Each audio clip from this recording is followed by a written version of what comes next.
En la Europa medieval, el invierno no era una simple estación, era una amenaza constante, una presencia que podía decidir entre la vida y la muerte.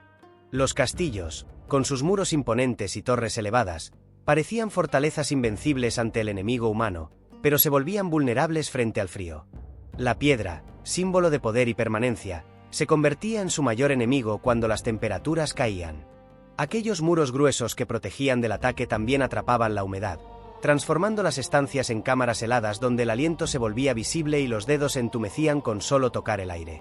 El invierno llegaba temprano, y cuando lo hacía, no perdonaba. Los vientos del norte se colaban por cada rendija, los pisos de piedra absorbían el frío del suelo, y las ventanas, hechas de pergamino o cuerno traslúcido, apenas resistían las corrientes. Las velas y antorchas ofrecían más luz que calor, y los techos altos dispersaban cualquier intento de calidez.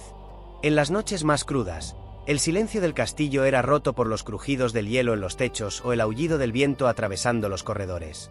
Vivir en un castillo durante el invierno requería algo más que poder, exigía resistencia. Los sirvientes encendían fuegos todo el día, pero el calor se desvanecía en minutos. Los nobles, a pesar de su riqueza, no escapaban del frío, dormían cubiertos con pieles de oso o ciervo, buscando un poco de alivio bajo montones de mantas. Incluso los animales, esenciales para la vida diaria, eran traídos al interior para aportar su calor. En aquellos tiempos, mantenerse caliente era una lucha silenciosa, una batalla diaria contra una naturaleza implacable que no reconocía títulos ni jerarquías. Antes de la invención de las chimeneas, el fuego era tanto salvación como peligro. En los primeros castillos medievales, el calor provenía de grandes hogueras ubicadas en el centro de los salones principales, donde nobles, caballeros y sirvientes se reunían para escapar del frío.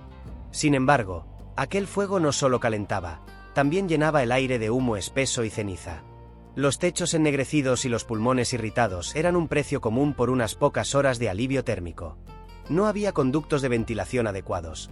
El humo se elevaba lentamente hacia una abertura en el techo, llamada lubre, o escapaba por cualquier grieta disponible, dejando el interior en una neblina permanente. Los braseros eran otra herramienta indispensable. Fabricados en hierro o bronce, se llenaban con brasas ardientes y se transportaban de una habitación a otra. Su tamaño variaba según la importancia del lugar o la riqueza de sus ocupantes. En las habitaciones más pequeñas o privadas, estos recipientes eran la única fuente de calor, pero su peligro era constante. Un descuido bastaba para que el fuego se extendiera y devorara las vigas de madera. Por eso, su uso requería vigilancia y precaución, especialmente durante la noche, cuando el frío se intensificaba y el sueño hacía bajar la guardia. En los monasterios, castillos y fortalezas, los responsables del fuego eran figuras cruciales. Mantener las brasas vivas durante toda la noche era una tarea casi sagrada, pues dejarlas morir significaba amanecer en un hielo insoportable. Muchos utilizaban piedras calientes envueltas en tela o arena para calentar las camas antes de dormir. Así, entre humo, cenizas y brasas al rojo, el fuego medieval era un arte de supervivencia, un equilibrio precario entre calor y peligro. Era la delgada línea que separaba la vida de la congelación. Los castillos medievales fueron diseñados para resistir asedios, no para ofrecer comodidad. Sin embargo, la necesidad obligó a los constructores a desarrollar ingeniosas estrategias para enfrentar los inviernos sin depender de chimeneas. La clave estaba en aprovechar la arquitectura misma como una herramienta para conservar el calor. Los muros gruesos de piedra, que alcanzaban más de 2 metros de espesor, funcionaban como aislantes naturales. Durante el día retenían la poca calidez del sol y la devolvían lentamente durante la noche. Aunque fríos al tacto, esos muros eran la primera defensa contra el viento cortante y las temperaturas gélidas. El diseño interior también tenía un propósito térmico. Las habitaciones más importantes, como el gran salón o la cámara del señor, solían ubicarse en el centro del castillo, lejos de las paredes exteriores. Así, las zonas internas se beneficiaban del calor generado por el fuego y la actividad humana. Las escaleras y pasadizos estrechos limitaban el movimiento del aire, reduciendo las corrientes frías. Incluso las puertas pesadas y los tapices no eran solo decorativos, actuaban como cortinas térmicas que sellaban espacios y atrapaban el calor dentro. Las ventanas, otro punto crítico, eran pequeñas y se cubrían con materiales rudimentarios como pergamino engrasado, cuerno traslúcido o tela gruesa. Estos elementos permitían el paso de la luz sin dejar entrar el viento. En algunos castillos, se añadían contraventanas de madera que se cerraban al anochecer para preservar la temperatura. Los suelos se cubrían con pieles o paja, creando una capa aislante que impedía el contacto directo con la piedra helada.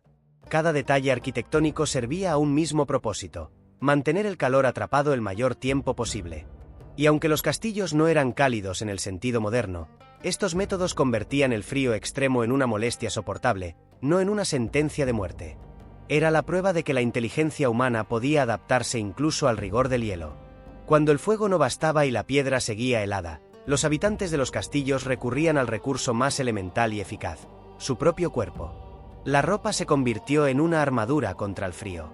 Las capas se acumulaban una sobre otra, comenzando con lino o lana fina junto a la piel, seguidas de tejidos más pesados y, finalmente, gruesas pieles de animal. La lana era el material más valioso del invierno, no solo por su capacidad de aislar incluso húmeda, sino porque podía hilarse en múltiples densidades para diferentes partes del cuerpo. Los nobles vestían túnicas forradas de piel de zorro o armiño, mientras que los sirvientes se envolvían en lanas toscas y mantas remendadas. En la noche, la distinción social se diluía. Todos buscaban sobrevivir al mismo frío. Las camas eran refugios dentro del refugio. Los colchones se rellenaban con paja o plumas, y sobre ellos se amontonaban mantas, cobertores y pieles.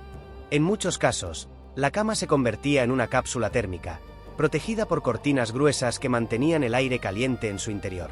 Dormir con varias personas era una práctica común, no solo por falta de espacio, sino porque el calor corporal colectivo era una de las fuentes más seguras de abrigo. En los aposentos nobles, incluso los sirvientes o animales domésticos podían compartir la estancia, ya que el calor que generaban ayudaba a mantener la habitación templada durante la noche. Durante el día, los castillos vivían alrededor de las fuentes de calor humano. El movimiento constante, el trabajo físico y la presencia de animales contribuían a elevar la temperatura en los espacios cerrados. Los perros, especialmente en las cámaras reales, eran considerados aliados contra el frío, durmiendo a los pies de sus dueños. En cierto modo, la comunidad misma funcionaba como un sistema de calefacción vivo: personas, fuego y piedra compartiendo una misma lucha invisible contra el invierno. El calor no era un lujo, era una cooperación silenciosa para seguir respirando al amanecer. Con el paso de los siglos, una invención cambió para siempre la vida dentro de los castillos: la chimenea. Surgió tímidamente hacia finales de la Edad Media, y con ella, el fuego se volvió más dócil, más seguro y, por primera vez, verdaderamente doméstico. Aquella abertura vertical que canalizaba el humo al exterior parecía simple, pero su impacto fue inmenso. Ya no era necesario mantener braseros humeantes ni depender de un fuego central que ennegrecía techos y ahogaba el aire. Por fin, el calor podía concentrarse en una habitación sin convertirla en una nube de humo. Fue, en cierto modo, el nacimiento del confort. Las chimeneas permitieron que los castillos se fragmentaran en espacios privados y templados. Las cámaras del señor, los salones de la dama y las habitaciones de los hijos podían calentarse de manera independiente. Nació así una nueva forma de intimidad, desconocida hasta entonces: la sensación de pertenecer a un rincón cálido en medio del invierno. El fuego dejó de ser una presencia pública y se volvió personal, casi emocional. Frente a él, las familias se reunían, los trovadores cantaban y los planes se trazaban bajo el murmullo de las llamas. Pero, paradójicamente, algo se perdió con su llegada. Las antiguas hogueras que reunían a todos en un mismo punto se extinguieron. La comunidad que compartía el frío, el humo y el calor se fragmentó en habitaciones separadas. La chimenea trajo comodidad, pero también distancia. El fuego dejó de ser un símbolo de supervivencia colectiva y se transformó en un objeto de placer individual. Así terminó una era donde el calor era conquista, no costumbre.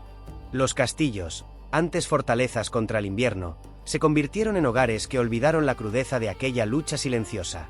Y aunque hoy encendemos calefacciones sin pensar, cada chispa que nace aún lleva en su memoria el ingenio y la resistencia de quienes, siglos atrás, aprendieron a desafiar al hielo sin chimeneas.